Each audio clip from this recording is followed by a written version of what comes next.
A familiar sight in the UN Security Council, yet another veto by a permanent member, meaning the resolution under discussion will not be passed and the UN as a whole will be unable to act. A new approach is needed, grounded in international law, including the enforcement of this Council's resolutions.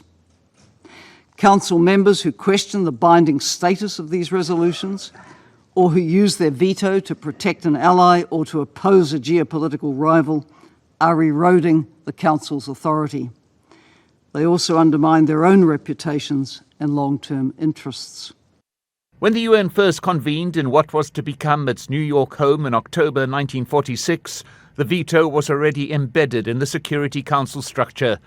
The 5 permanent members were granted this status because of their importance after the Second World War and purportedly to ensure that major powers would act together to maintain international peace and security. But today, Israel continues its war on Gaza with no UN intervention, and resolutions coming before the Security Council are vetoed by the United States, just as it has vetoed the vast majority of prior resolutions sanctioning Israel for its illegal occupation of Palestinian territory. The US wants to enlarge the Security Council, but it will not budge on its refusal to give up the veto while criticizing Russia for using it. You have a country, a permanent member of the Security Council, who has broken every single tenet of the Charter by invading a neighbor, actually compromising the sovereignty of that country and the borders of that country. And that country sits on the Security Council with a veto. Russia's war against Ukraine continues unchecked.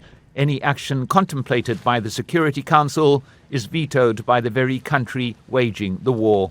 And while there may be reforms like increasing the size of the Security Council, the veto is likely to remain.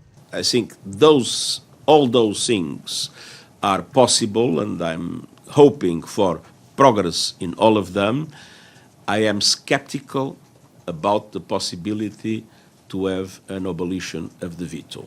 That doesn't mean, as I said, that I like it.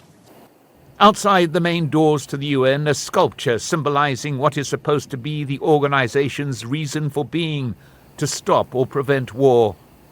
Critics describe it as a reminder that the organization is failing. Mike Hanna, Al Jazeera at the United Nations. Make sure to subscribe to our channel to get the latest news from Al Jazeera.